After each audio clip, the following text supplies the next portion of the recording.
کاتێنا حەزان بێهیوا بوون لەوەی بە بێژنگ بەری تشکی خۆر بگرن هەوڵیاندا خەم و خەفەت و شکستیان بە سوکایەتی و بەرگرتنە حەقیقات خاڵی بکەنەوە بۆیە لەو چوارچێوەیەدا هێرشێکی بەرنامە بۆ داڕێژراو بۆ سەر ئاینی پیرۆزی ئیسلام و پیرۆزیەکانی دەستی پێکرد بە تایبەت دوای ئەوەی کە بێشەرمیان گەشتە لووتکە و کاریکاتێرێکیان لەسەر سەروەری مرۆڤایەتی بڵاو کردەوە لە بەرامبەریشدا هەستی بەرزی بەرگری و دەرخستنی حەقیقات گیان و ژیانی موسڵمانانی لە سەرتاسەری جیهان تەنی و تێکڕاوەڵامی ئەو گومان و سوکایەتیانەیان بە بڵاوکردنەوەی ڕەوشتی بەرزی ئەو سەروەرە و پەیامە بەردەوامەکەی دایەوە هیواداریشین کە هەر کاتێک ئیسلام پێویستی بە ئێمە بوو ئاوا بۆی ئامادە بین بە ئەندازەی ئامادەییمان بۆ دیفاع لە پێغەمبەر عەلەیهی سەڵات وەسەلام. لەو دەمەشدا لە هەرێمی کوردستان و لە نێو گەلی کوردی موسڵمان ژمارەیە گەنجی خاوەن بڕوا و پەیام پرۆژەیەکیان ڕاگەیاند و مێژوویەکیان تۆمار کرد ناویان لێنا پرۆژەی دۆستانی محەممەد. پرۆژەی دۆستانی محەممەد لە ساڵی 2008ەوە لەلایەن ڕێکخراوی قوتابیانی کوردستانەوە ڕاگەیەنراوە و تا ئێستا بەردەوامە لە ماوەی 12 ساڵی ڕابردوودا لەسەر جەم شار و شارۆچکەکانی باشووری کوردستان زیاتر لە سەدان هەزار کەس لە چالاکیەکان سوودمەند بوون.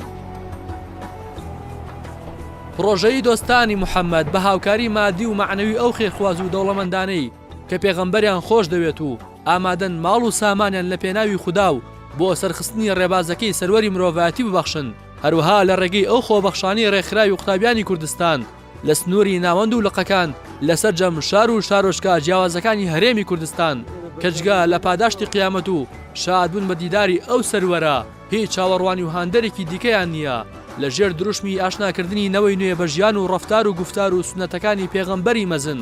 کارەکانی ڕادەپەڕێنێت. پرۆژەی دۆستانی محەممەد وەک گەورەترین پرۆژەی ئاشناکردنی لاوان بە ژیان و پەیامی ئەو سەروەرە هەرزوو لە نێو چینی قوتابیان و لاوانی هەرێمی کوردستان جێگەی خۆی کردەوە و بە هێواشی تەقەی لە ماڵی دڵەکان دەدا. لەو چوارچێوەیەشدا و لە ماوەی 12 ساڵی ڕابردوودا سەدان چالاکی و بەرهەمی جۆرا و جۆری پێشکەش بە کتێبخانە و خانەی فکری و چالاکی هوەری کۆمەڵگەی کوردەواری کردووە. لەوانە کتێبی محەممەد ڕێبازی ژیان بە پێشبەرگی جیاواز و بە تیراژی 150,000 بە دیاری و بێ بەرامبەر لە قوتابخانە و زانکۆ و پەیمانگاکان دابەش کران. هەروەها زیاتر لە 200,000 پۆستەر و فلێکسی تایبەت کە نەخشێنەری خۆشەویستی محەممەد و ڕوون و ڕەوانی و سەرڕاستی پەیامەکەی بوو لە شوێنە گشتەکان هەڵواسران و بڵاوکرانەوە. پرۆژەی دۆستانی محەممەد لە سەرتاسەری کوردستان و بەسەر جەم شێوەزارە جیاوازەکانی زمانی کوردی بەرهەمەکانی بڵاو دەکردەوە بە جۆرێک 5,000 کتێب و نامیلکەی محەممەد ڕێبازی ژیان و سەدان پۆستەر و فلێکس بە شێوەزاری بادینی چاپ و بڵاوکرانەوە. پرۆژەی دۆستانی محەممەد چالاکی و بەرهەمەکانی تەنها لە یەک بواردا قەتیس نەما و هەنگاوی بۆ سەر جەم بوارە هوەری و ڕۆشنبیری و تەنانەت وەرزشیەکان هاویشت و لەژێر ناو و ناونیشانی جۆرا و جۆر کە خۆشەویستی و زیندوەتی ڕێبازی سەروەری مرۆڤایەتی لە خۆ گرتبوو خولی وەرزشی تۆپی پێ و تێنسی سەرمێز و چەند وەرزشێکی دیکە کرایەوە. هەروەها چەندین فیستیڤاڵ و پێشبڕکێ و کۆڕی شیعری تایبەت بە پێغەمبەری مەزن ئەنجام دراوە و دواتر سەرجەمی هۆنراوەکان لە دووتوی کتێبێکدا و لە ژێر ناوی سۆزی دۆستان بڵاوکرانەوە. ئەو کەمالێک کە قرارە لە بەشەریەت تا کۆ بێتەوە تەنها لە پێغەمبەر صلی الله علیه وسلم کۆبووەتەوە. پرۆژەی دۆستانی محەممەد سەدان لێکۆڵینەوە و دیبەیت و سیمینار و گفتوگۆی زانستی بۆ توێژینەوە لە ژیان و ڕێبازی سەروەری مرۆڤایەتی ئەنجام داوە و سەرجەمیانی لە نێو 150,000 CD بڵاو کردووەتەوە. دوو ژمارەش لە ڕۆژنامەی دۆستان کە ڕۆژنامەیەکی تایبەتی پرۆژەکە بوو بە چاپ گەیەنراوە.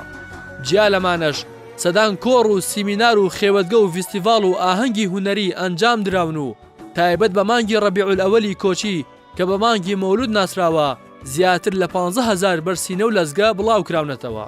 ڕێبەرانی پرۆژەی دۆستانی محەممەد جیا لە خزمەتەکانی خۆیان سوپاس و ڕێزلێنانی تایبەتیان بەو کەسانە بەخشیوە کە خزمەتی پەیامی پیرۆزی ئیسلام و پەیامبەرەکەیان کردووە. هەر بۆیە لا چالاکیێکی ناوازە و بێپێشینەدا ئەو خانەوادانەی کە منداڵی 1 ساڵیان هەبوو و ناوی محەممەدیان لە منداڵەکانیان نابوو خەڵات کران. هاوکات ئەو نووسەر و وەرگێڕانی بە زمانی کوردی کتێب و نامیلکەی تایبەتیان بە ژیانی پێغەمبەر بڵاو کردوێتەوە.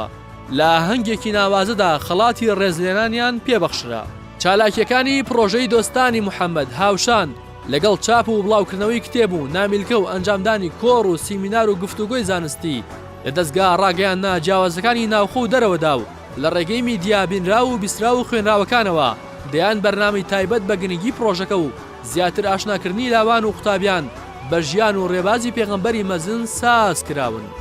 لەلایەکی ترەوە چەندان چالاکی جۆرا و جۆر لە چوارچێوەی ئەم پرۆژەیەدا وەک پاکردنەوەی شەقام و قوتابخانە و مزگەوت، هەڵمەتی خوێنبەخشین، کردنەوەی پێشانگای وێنەی فەرموودە و بەسەرکردنەوەی خانی بە ساڵاچوان و بێسەرپەرشتان ئەنجام دراون.